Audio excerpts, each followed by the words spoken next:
The next video, which is on a function notation, f of x.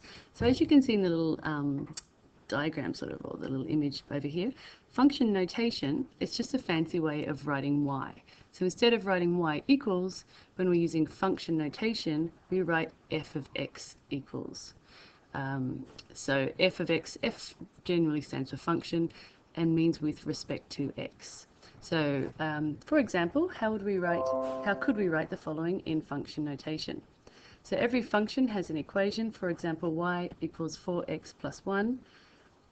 It is a linear function. This is a little bit of a recap. So what am I saying? It's not a linear function. Y equals 4x squared. Is it linear, quadratic, or cubic? Have you ever think? That's right, because of the x squared, it's a quadratic. So these are just examples of functions. Y equals 4x plus 1. What kind of function is it? That's right, it's a linear function. It's got a gradient of 4 and a y-intercept of 1. Sorry.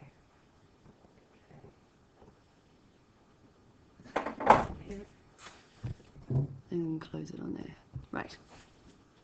Next one, y equals 4x cubed plus 1. Have a think, what is it? That's right, it's a cubic. Today. Here we go. So when using function notation, the equation of the curve changes slightly.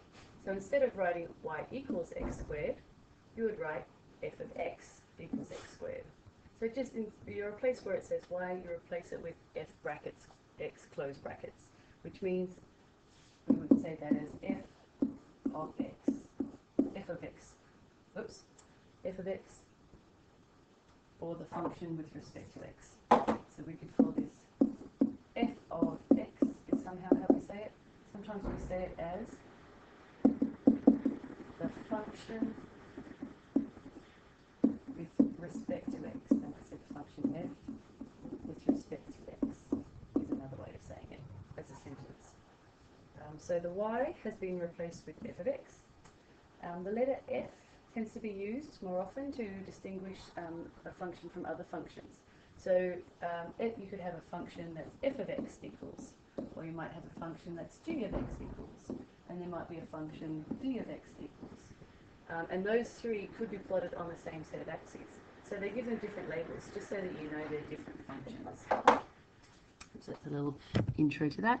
Now let's start trying to apply our knowledge of that. So here's an example. G of x equals x squared, or h of x equals x squared, or m of x equals x squared, or p of x equals x squared.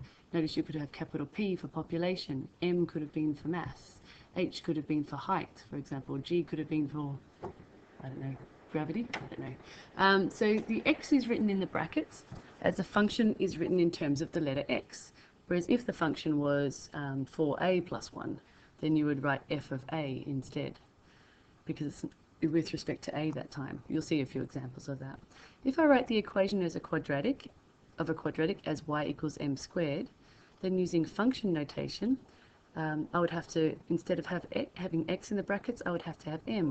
You see the function's with respect to m this time, not with respect to x. So we could write it as t of m squared, maybe t for temperature, or h of m,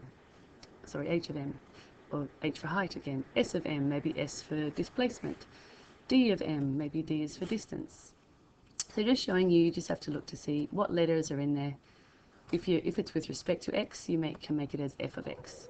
So I wrote the following using function notation. You could use any letter instead of f, but I'm going to use it for now. So y equals 9 minus 5x. To write that as function notation, I could write f of x, because we have an x in there, equals 9 minus 5x. So see, the right-hand side still is written the same way. We just write the left-hand side in a slightly different kind of way. So we've got y equals 2p squared plus 7. Notice you could have f of something, could be a of something, could be b of something, whatever, but what's in the brackets has to be a p this time, because the function's written with respect to p as a variable in the function. So instead of x, they just have a p.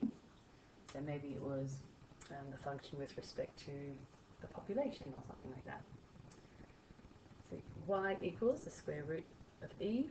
So e is a variable on the right hand side this time, so we need to go f of x equals, not f of x, exactly what I was saying, f of e equals square root of e. So notice the right hand side I still wrote the same, it's just the way I wrote.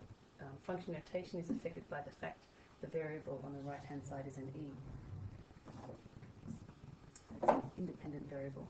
So y equals 6 over 5a, same thing, you can use anything instead of f, but don't use a because a is already the other variable. So instead of x we have a. So f of a equals 6 over 5a. Notice the equation still stayed the same. I just had to write, instead of y, I replace the y with the function notation version. So that's pretty easy. Now let's try some tricky ones, evaluating functions using function notation. For example, if f of x equals 7 minus 2x, which as you can see is a linear function, just to practice what kind of functions they are, it's got a gradient of negative 2 and a y-intercept of positive 7. Find the value of. So see where it says f of negative 3? It means replace the x with negative 3 and evaluate. So sometimes I won't say what is the value of the function when x equals negative 3. Instead they'll just say this, f of negative 3. So you need to show your substitution step. So write in 7 minus 2, and instead of x it's negative 3. Then you can just evaluate. 7 minus negative 6 is 7 plus 6, which is 13. f of 0, pretty easy to do. Same function as before, 7 minus 2 times 0. 7 minus 2 times 0 is 7 minus 0, which is 7. Next one along, C, f of 9 equals 7 minus 2 times 9. And if it helps, 2 times 7 minus 18, which as you can see, 7 minus 18 will give you, what I think, negative 11. f of negative a half, a bit trickier, so let's put here 7 minus 2 times negative 1 half equals 7 minus 2 times negative a half. Have a think, what's that? That's right, that's negative 1. So 7 plus 1 is 8.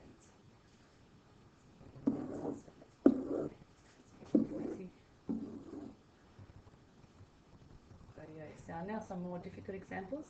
If g of x equals 2x plus 3 over x minus 4, a slightly more complicated function, evaluate g of 2. Same thing as before, we've got to sub in 2. So it's 2x plus 3 on the numerator, 2x plus 3, 2 times 2 plus 3, and then x minus 4, 2 minus 4 in the denominator. And then let's work that out.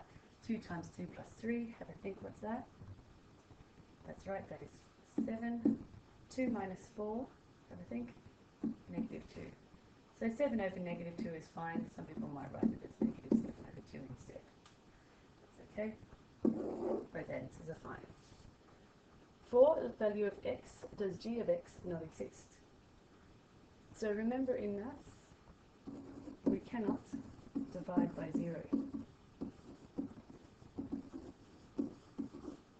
Cannot divide by 0. So our function was 2x plus 3 over x minus 4.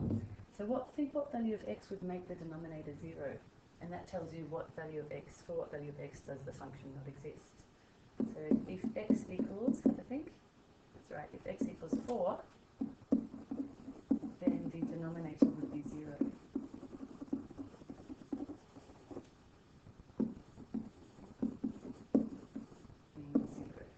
So the answer therefore, for which value does it not exist? X equals 4. If it was a quadratic in the denominator, there might be two answers, because remember when you factor and solve a quadratic, you can get two values of x. So it might be possible that there's two values of x which doesn't exist. But here at the bottom, the denominator was a linear function. X minus 4 is linear, gradient of 1, y-intercept of negative 4. So just 4 minus 4 would make that denominator become 0. So next thing, find x if g of x equals negative 3. So this is a bit different. They didn't say g of negative 3, they said g of x equals negative 3. So set the function equal to -3 and solve. So it's our function again. Our function was 2x plus 3 over x minus 4. We've got to set it equal to -3 to solve. So different ways you could solve this. You could think of this as -3 over 1. You can cross multiply. So 1 times 2x plus 3 is just 2x plus 3. -3 times x minus 4, if it helps, like this first, so you don't make errors. 2x plus 3 equals -3x plus 12. Then how you might want to solve in your own way. The way I'm going to choose to solve is I'm going to add 3 to both sides. Add 3x to both sides. So that would make 5x plus 3 equals 12. So that's what I've done by adding 3x to both sides. I've eliminated this 3x here. Then 5x, of course, just equals 7. So x equals 7. No, it doesn't. 5x doesn't equal 7. So 5x equals 12 minus 3, which is 9. So x equals 9 over 5, which is fine. To leave it as an improper simplified fraction is okay.